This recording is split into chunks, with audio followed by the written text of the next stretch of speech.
The message came while Eric Daniels was chopping wood outside his cabin.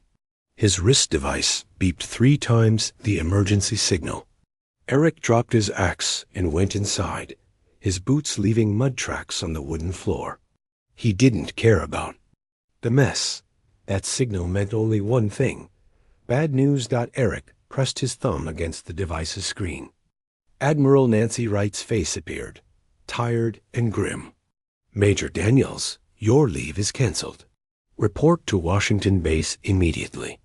The Vorax have broken through at Proxima, Tau Ceti, and Epsilon. We estimate 17,000 casualties. Eric felt his stomach tighten.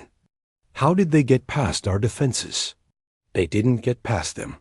They went through them like they weren't even there. Eric packed quickly. 10 minutes later, he was in his skimmer, flying toward the nearest space elevator. As the craft rose above the Montana pines, he looked down at his cabin, possibly for the last time. Humanity was losing this war. Everyone knew it, even if no one said it out loud. 6 hours later, Eric sat in a crowded meeting room at Washington Base. Military officers from all Earth nations filled the seats. Admiral Wright stood at the front, her silver hair pulled back tightly. The Vorax have destroyed 3 more of our defense stations, she said. Our best computers give humanity 22 months before complete extinction. The room stayed quiet. These people had seen too much to waste time with outbursts. Wright touched a control panel, and a hologram appeared above the table. It showed massive alien ships curved, almost like sea creatures firing on a human space station. The stations' shields flared bright blue, then failed. The structure cracked open like an egg, spilling people and equipment into space. That was Neptune Defense Station, Wright said. Our strongest outpost. It lasted 6 minutes against 3 Vorax ships. A man near the front spoke. What about the peace talks? Failed, Wright said. The Vorax don't negotiate. From what we can tell, they don't even understand the concept. Their hive mind sees other thinking beings as either part of itself or as threats to be removed. Eric studied the hologram, watching the replay of the station's destruction. Neptune Station had walls 5 meters thick. Its weapons could destroy small moons. Now it was just floating debris.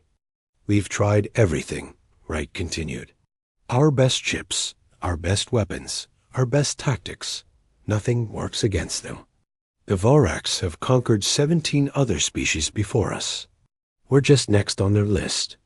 The room fell silent again. Eric looked around at the faces of Earth's military leaders. He saw no hope there. Then a voice spoke from the back of the room. Not quite everything, Admiral. Everyone turned. A tall man with a weathered face stood up. Eric recognized General Frank Carter, though he'd never met him personally. Carter ran something so secret that most people only heard rumors. General Carter, Wright said. I wasn't aware you were joining us. Carter walked to the front of the room. Unlike the others in their formal uniforms, he wore simple black fatigues with no rank insignia. The Vorax are stronger than us, Carter said. Their technology is better. Their ships are faster. Their weapons are more powerful, but they have a weakness. He touched the control panel, and the hologram changed to show a Vorax up close. It had 6 limbs and pale skin that seemed to shimmer with faint light patterns. Its head had no visible eyes, just sensory pits around its central mouth. The Vorax think as one mind, Carter said. They have no concept of individual action, no concept of deception, no concept of psychological warfare. And most importantly, he paused, looking around. The room, no concept of fear. Admiral Wright frowned. What are you suggesting, General? Carter pressed another button. The hologram changed to show a facility built into what looked like an ice wall. Project Omega, he said. For the past 8 years, we've been preparing for this moment.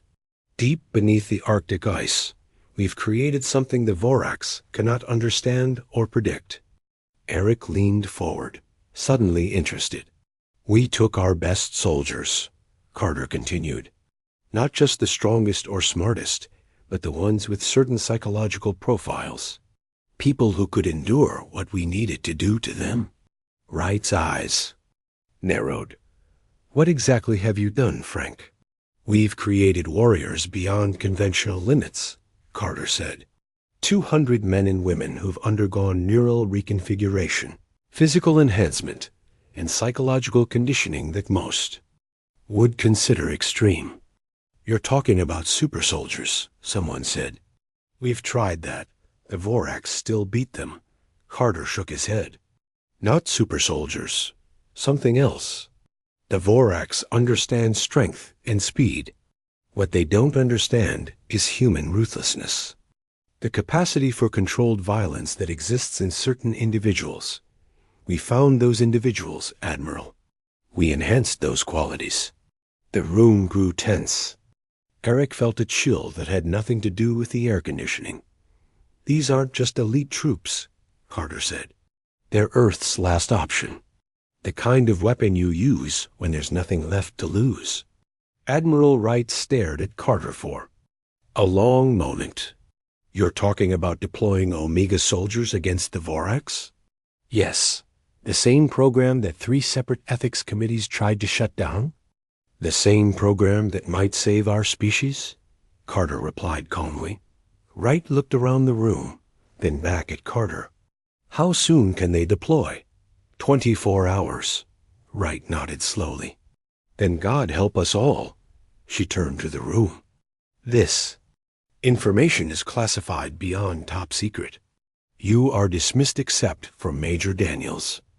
As the others filed out, Eric stayed in his seat, surprised to hear his name. When they were alone, Wright and Carter approached him. Major, Carter said, how would you like to save the human race? Eric looked from Carter to Wright and back again. What do you need me to do? We need you to lead these soldiers, Major, Wright said. Because what they're going to do, what they've been made to do, will require someone who remembers what we're fighting for. And why me? Carter handed him a file. Because your psychological profile matches theirs, but you've kept your humanity intact. You'll understand them, and they'll respect you. Eric opened the file and saw photographs of men and women with blank expressions and strange silver blue eyes. When do I meet them? Eric asked. Now, Carter said. We're already out of time. The helicopter landed on what looked like a normal patch of Arctic ice. Eric pulled his coat tighter as the wind howled around them. General Carter stepped out first, seemingly unbothered by the cold. This way, Major, Carter said, walking toward what appeared to be nothing at all. As they approached, a section of ice slid away, revealing a metal elevator platform. They stepped onto it, and the platform began to descend. The ice closed above them, shutting out the pale Arctic sun. How deep are we going? Eric asked after they had been dropping for nearly 5 minutes. 3 miles, Carter replied. Deep enough that even a direct hit from Vorax weapons wouldn't reach us. The elevator finally stopped. The doors opened to reveal a vast underground facility. The walls were smooth white metal, the floors polished to a shine. People in lab coats and military uniforms moved with purpose through wide corridors. Carter led Eric through a series of security checkpoints. At each one, guards with blank expressions and silver blue eyes checked their credentials. Eric noticed. The guards' pupils were slightly wrong, too wide, too reflective. The eyes, Eric said quietly. That's part of the modification? Carter nodded. Neural implants affect the optic nerve. Side effect we couldn't eliminate. They entered a large circular room with observation windows looking down into what appeared to be a training area. Below, men and women moved through combat simulations. With impossible speed and precision, a woman in a lab coat approached them. She had dark hair pulled back and tired eyes. Major Daniels, this is Dr. Olivia Bennett, Chief Psychologist for Project Omega. Carter said. Bennett shook Eric's hand. Her grip was firm but normal. She wasn't one of them, Eric realized. She just worked on them. Doctor, Eric nodded. I'm still not clear on what makes these soldiers different from other special forces. Bennett gestured for them to follow her to a small conference room. Once inside, she activated a screen on the wall. Regular soldiers, even elite ones, have limitations, she explained. Not just physical, but mental. Fear, empathy, hesitation. These are normal human responses that keep us from doing certain things.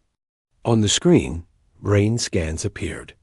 Omega soldiers have had these limitations adjusted, Bennett continued. We located men and women who already had unusual psychological profiles, people who could maintain absolute focus under pressure, who could compartmentalize emotions completely. You found psychopaths? Eric asked. Bennett shook her head. No, psychopaths lack control and judgment. We found people with exceptional mental discipline and capacity for controlled aggression. Then we enhanced those traits. How? Neural implants. That can suppress emotional responses when activated. Hormonal modifications that increase aggression and pain tolerance. Psychological conditioning that allows them to do things most humans simply cannot. Eric frowned. You've turned them into monsters. We've turned them into what humanity needs to survive, Carter cut in. You'll be commanding Squad 7. Their lieutenant knows you're coming. Carter led Eric to another elevator. This one went deeper still. What was this place before? Eric asked as they descended. Oil drilling station, abandoned decades ago, Carter replied. Perfect cover for what we needed. The doors opened onto a dimly lit corridor. At the end was a reinforced door with armed guards on either side. Their eyes glowed faintly in the low light. Inside was a barracks. 7 people sat or stood around. The room. They turned as Eric entered, their strange eyes fixing on him with unnerving focus. A woman stepped forward. She was of average height with short brown hair and the same silver-blue eyes as the others. She wore black combat fatigues with no insignia. Lieutenant Samantha Reeves, she said, extending her hand. Welcome to Squad 7, Major. Eric shook her hand. Major Eric Daniels. I understand I'll be working with you. Reeves nodded. These are my people. Sergeant John Martinez, my second. She pointed to a large man cleaning a weapon in the corner. He nodded without smiling. Corporal Alan Pierce. A lean man with close-cropped hair gave a slight wave. Communications and infiltration specialist. She introduced the others. Lavra.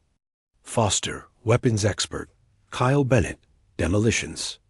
Grace Rodriguez, medic, and Peter Sullivan, tech specialist. You're all volunteers? Eric asked, looking around the room. In a manner of speaking, Reeves replied. We were all given a choice between this and less appealing options. Criminal records? Some.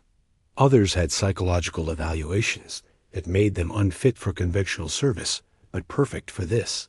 Martinez put down his weapon. I broke my commanding officer's jaw when he ordered us to abandon civilians during a Vorax raid, he said flatly. They gave me a choice between prison or this place. I was too effective at my job, Pierce added. Hostage rescue. My methods were deemed excessive. Eric studied them.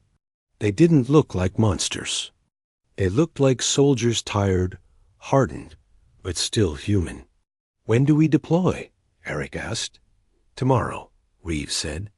We're being assigned to the USS Defiant, a stealth carrier.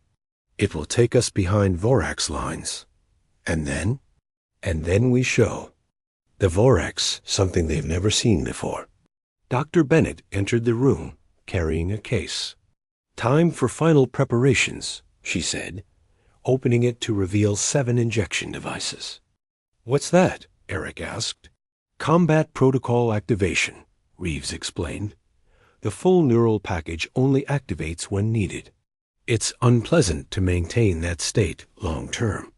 Bennett prepared the first injection. "Who's first?" Martinez stepped forward. "Let's get it over with." Bennett pressed the injector to his neck. Martinez's body stiffened, his silver blue eyes flaring brighter for a moment. His face showed pain, then emptied of all expression. "What happens to them?" Eric asked quietly as the others lined up for their injections. "They become what they need to be," Bennett replied. "What we need them to be." As Eric watched each member of Squad 7 receive their injections, he wondered what humanity would become if it survived this war, and what price these soldiers would pay for that survival. The USS Defiant moved silently through space, its stealth systems making it invisible to Vorax sensors. Captain William Rodriguez stood on the bridge, watching the stars. He didn't like having the Omega soldiers on his ship. The way they looked at him with those strange eyes made his skin crawl. "We're approaching the Tau City system, Captain," his navigator said. Rodriguez nodded. "Take us in slow. Keep the stealth systems at maximum." In the ship's cargo bay, Eric watched as Squad 7 prepared their gear. They moved with machine-like precision, checking weapons and equipment without speaking. The combat protocols had changed them. Their movements were faster, their focus absolute. Lieutenant Reeves approached Eric. Her eyes glowed brighter than before. "We're ready, Major," she said, her voice flat and emotionless. "Are you still you?" Eric asked quietly. Something flickered across her face. "Enough of me is still here. The rest is what needs to be here." The ship's intercom crackled.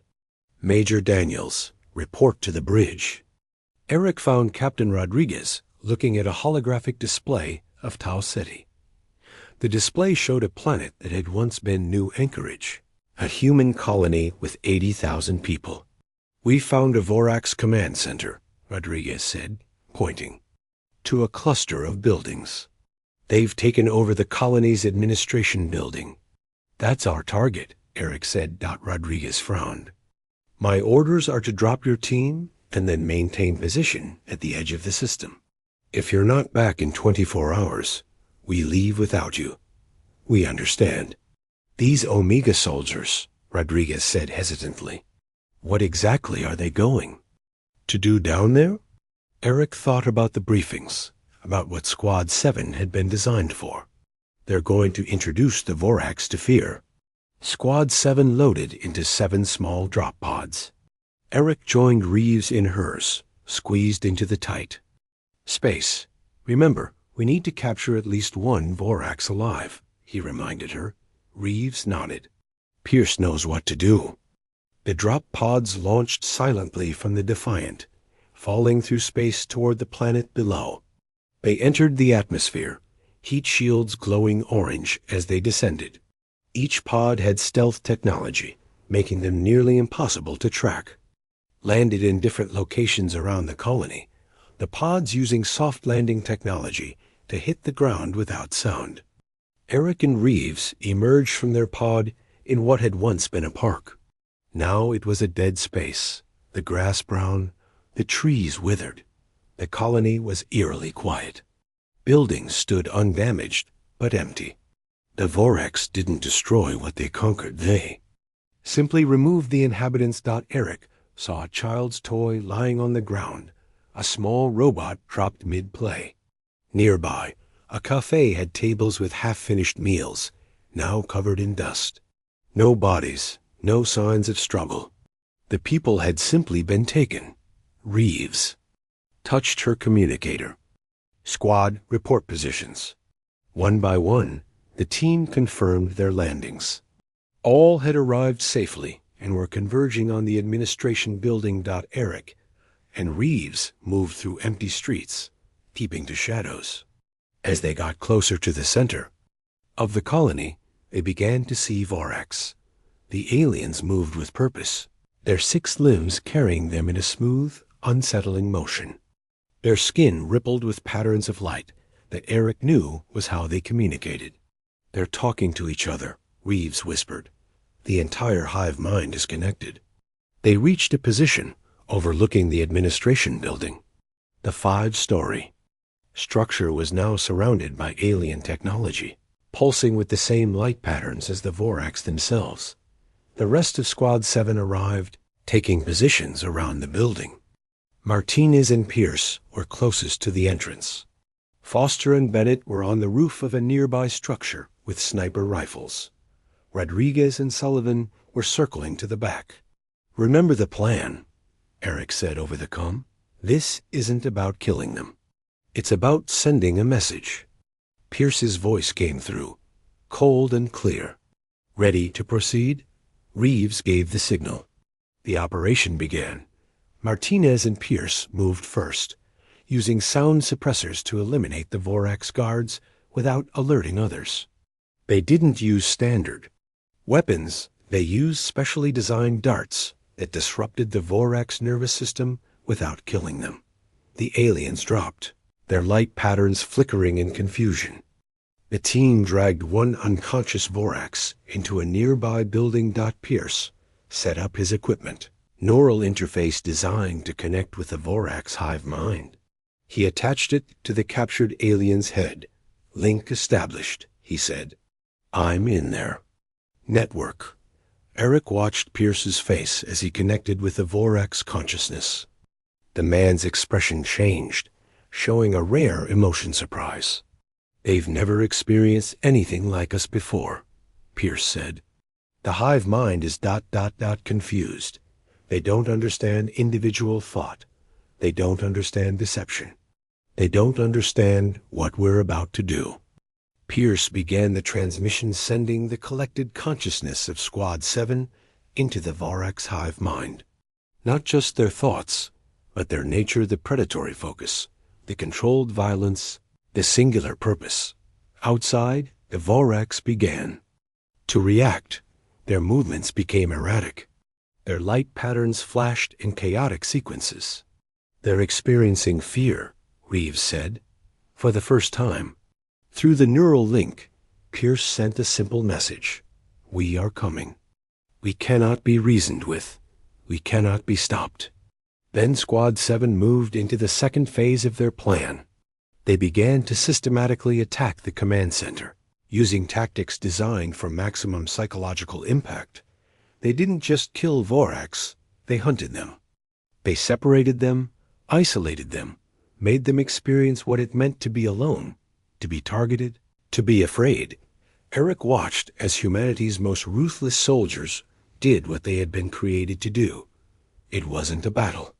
It was a message written in fear and confusion.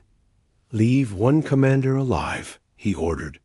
"Make sure it sees everything." As the operation continued, Eric realized that this was how humanity would survive, not by outfighting the Vorax, but by becoming something the hive mind could never understand. A predator that hunted not just bodies, but minds. 6 months had passed since Squad 7's first mission. In a secure meeting room on Earth, Admiral Wright studied the reports from across human space.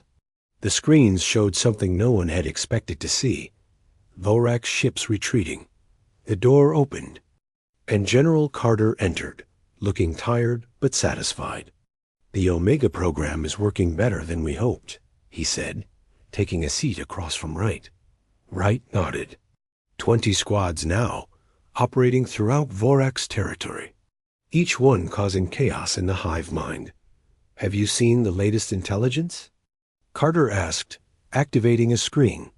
The display showed captured Vorax communication data translated into human language. The aliens had created a new term, the severed ones. "That's what they're calling us now," Carter explained. "They've identified our individual consciousness as a weapon. They don't understand how beings can function without a collective mind. And that scares them," Wright said. "More than scares them. It's breaking them." The hive mind evolved for cooperation, for unity. It never developed defenses against psychological warfare because they never needed it. Every time an Omega squad attacks, it sends ripples of disruption through their entire species. Wright looked at another screen showing a map of space. Red markers indicated Vorax positions. Many had moved back from human colonies. They're consolidating their forces, she noted, pulling back to protect critical systems. They're afraid, Carter said simply. Meanwhile, on the USS Defiant, Eric studied mission data in his quarters. The past 6 months had changed him. He had watched Squad 7 evolve from controlled weapons into something more complex. Each mission against the Vorax pushed them further from humanity, yet somehow also brought back flashes of their former selves. His door chimed. Lieutenant Reeves entered, her silver blue eyes dimmer than usual. The combat protocols were inactive. Between missions, the Omegas were allowed to return to a more human state. Major, she said, we've received new intel from our last operation. Eric gestured for her to sit. What did you find? The Vorax are building something new.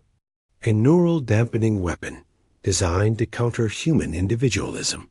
She placed a data chip on the table. Images appeared showing alien technology, unlike anything they'd seen before. Sergeant Martinez discovered this in their manufacturing facility. The weapon is designed to force a collective state on human minds, to make us like them. Eric felt a chill. How close are they to completing it? Too close, but there's more. Reeves hesitated. We've identified the location of the Vorax Central. Mind. Eric stared at her. The Hive Center? That's been theoretical until now. It's real. A massive orbital structure around a red dwarf star near what used to be the Arcturus colony. Every Vorax in the galaxy connects to it. Have you reported this to command? Reeves looked away. Not yet. Orders were to return with the intel about the neural weapon. Eric understood what she wasn't saying. You want to hit the central mine directly. It's our best chance. Maybe our only chance. If we wait for command to plan a full assault, the Vorax will have time to complete their weapon. That would be disobeying direct orders. Yes, sir. Eric considered it. The military structure he had dedicated his life to said they should return to Earth with the intelligence. But the part of him that had watched colony after colony fall to the Vorax knew Reeves was right. How would we even get there? He asked. We captured Vorax access codes during our last mission. We could use their own transport. Before Eric could respond, an alarm sounded. Captain Rodriguez's voice came over the intercom. All hands to battle stations. Vorax ships approaching. Eric and Reeves rushed to the bridge. Rodriguez was studying. Tactical displays showing 3 Vorax warships moving toward them. They shouldn't be able to detect us, Rodriguez said. Our stealth systems are still active. Pierce, who had been on the bridge analyzing Vorax communications, looked up from his console. They're not tracking us conventionally, he said. There, following the gap in their hive mind, the empty space where we should be, but aren't. They're evolving, Reeves said quietly, learning to use our tactics against us. Rodriguez turned to Eric. We can't outrun them. Fighting is suicide. Eric looked at the tactical display, then at Reeves. A decision formed in his mind. Set course for the Vorax transport hub we identified last week, he ordered. Rodriguez stared at him. That's deep. In enemy territory. Exactly where they won't expect us to go. We can lose them in the traffic around the hub, then use the captured codes to take a Vorax vessel. To where? Eric met Reeves' eyes. To end this war. Rodriguez hesitated, then nodded to his navigator. Do it. As the Defiant changed course, Eric gathered Squad 7 in the briefing room. Their eyes were now glowing at full-intensity combat protocols, fully activated. This is no longer a sanctioned mission, he told them. Anyone who wants to stay with the Defiant can do so. No one will think less of you. No one moved. Martinez spoke first. "We were created for this, sir. To do what regular soldiers can't." Pierce nodded. "The hive mind is afraid of us now. Imagine what happens when we hit them at their center." Eric looked at each of them. These modified soldiers, these weapons in human form, were making a choice. Perhaps the most human choice possible, to sacrifice themselves for others. "Once we're on the Vorax vessel, there's no turning back," he warned. Reeves stepped forward. "With respect, Major, there's been no turning back since the day we became Omegas." As the Defiant raced toward enemy territory, Eric wondered if humanity would remember what these soldiers had done, if they survived to remember anything at all. The stolen Vorax ship moved silently toward the red dwarf star. Through the viewport, Eric could see the massive orbital structure that housed the Vorax central mind. It looked like a giant metal flower with dozens of petal-like extensions, each glowing with the same light patterns as the Vorax themselves. Squad 7 had abandoned the USS Defiant 3 days ago. Captain Rodriguez had wished them luck before returning to human space with news of the central mine's location. If Squad 7 failed, at least Earth would know where to focus their final attack. Reeves stood beside Eric, her silver blue eyes fixed on the structure. "The codes are working. They think we're a supply vessel." "How much longer until we dock?" Eric asked. 20 minutes, Pierce answered from the navigation console. The captured Vorax technology responded to his touch, as if it had been designed for humans. Eric looked at the squad. They had been in combat protocol mode for days now. The extended activation was taking a toll. Martinez had small tremors in his hands. Foster's face twitched occasionally. Even Reeves seemed more rigid than usual. "You should know," Eric said. Quietly, Dr. Bennett contacted me before we left. The neural suppressors weren't designed for extended use. They're breaking down. "What does that mean for us?" Rodriguez asked, checking her medical supplies. "It means you'll start experiencing the full emotional weight of everything you've done, everything you've become." The squad was silent for a moment. Then Sullivan spoke up from his position at the weapon controls. "Better make this mission count." Then, as they approached the central structure, Pierce guided their ship into a docking position. Vorax vessels moved around them, none showing any sign of suspicion. "Remember the plan," Eric said. "We move in teams. Martinez and Foster secure our escape route. Sullivan and Bennett plant the charges at the support nodes. Rodriguez and Pierce with me and Reeves to the central core." They docked without incident. When the airlock opened, 2 Vorax maintenance drones approached. Martinez and Foster eliminated, and silently, their movements almost too fast to follow. The team moved through the station's curved corridors. Unlike human designs, everything here flowed in organic patterns. Light pulsed through the walls themselves, carrying information throughout the structure. They encountered surprisingly few Vorax. The central mind was largely automated, tended by drones rather than conscious members of the species. "They never expected anyone to get this far," Reeves observed as they reached a massive doorway. "They've never needed internal security." Pierce connected his equipment to a control panel. "I'm in their system. The central processor chamber is beyond this door." The door slid open, revealing a vast spherical room. In the center floated what looked like a giant brain, pulsing with light and connected to the structure by thousands of fiber-like tendrils. "Overmind," Pierce whispered. "The physical manifestation of the Vorax collective consciousness." Rodriguez checked her scanner. "No Vorax in the chamber. They maintain it remotely." Eric activated his comm. "Sullivan, Bennett status on the charges?" "Charges set at support nodes," Sullivan reported. "Ready to detonate on your command. Hold position. We need to make sure this works." Pierce approached the central brain, unfolding a compact device. "This neural disruptor will sever the connections between the Overmind and the rest of the species. It won't kill them, but it will effectively lobotomize every Vorax in the galaxy. As Pierce worked, Eric's tongue crackled with Dr. Bennett's voice from Earth. She had been monitoring their neural readings via quantum entanglement. Major, the Omega. Protocols are failing faster than expected. Your squad's suppressors are breaking down. You need to complete the mission quickly. Eric looked at Reeves. Her eyes were flickering, the silver-blue glow becoming unsteady. "How long do we have?" he asked. "Minutes at most," Bennett replied. "Once the protocols fail completely, they'll experience everything at once. The psychological shock could be ... severe." Pierce connected the disruptor to the overmind. "Ready?" To activate. Suddenly, Reeves gasped.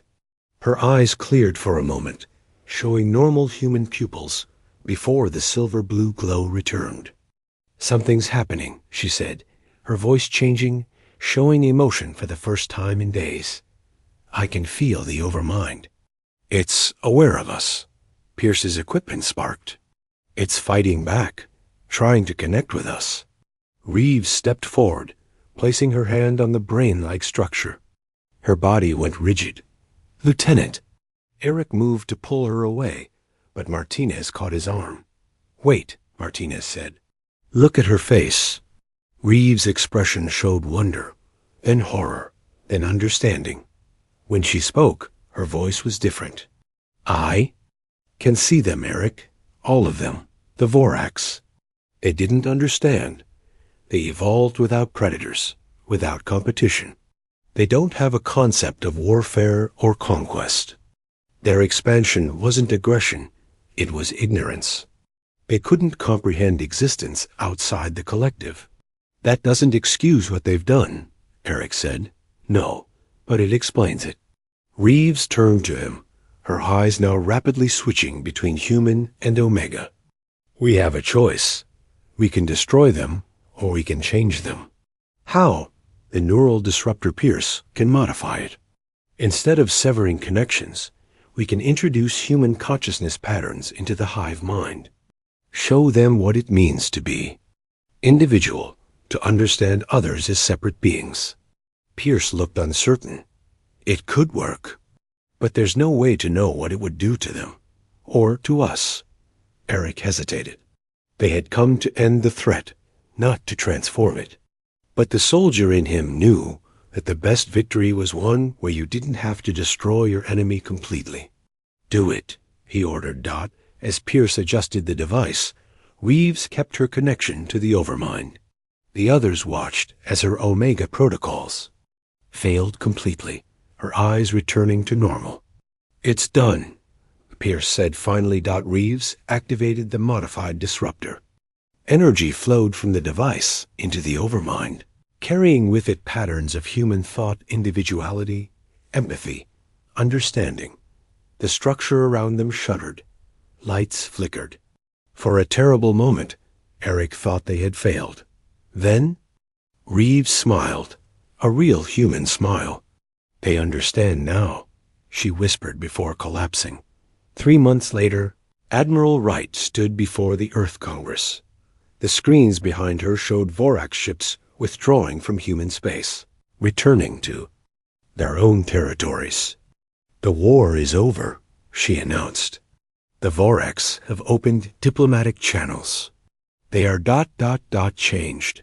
Individual consciousness has begun to emerge within their collective." After the meeting, Wright found Eric in a hospital corridor. He stood at a window, watching Reeves in the room beyond. Like all the returning Omega soldiers, she was struggling to adjust to normal life again. Was it worth it? Wright asked, joining him at the window. Eric watched as Reeves looked up and saw him. She gave a small, uncertain smile. "Ask me in 50 years," he replied. "They get to have 50 years now." As they walked away, Eric thought about what humanity had almost become in its fight for survival, and what it might yet become in peace. The Vorax had learned about individuality. Perhaps humans had remembered something about connection. in the vastness of space, word spread to other civilizations. Beware the humans, the beings who could become monsters to protect what they loved, and who could choose mercy even when victory demanded none.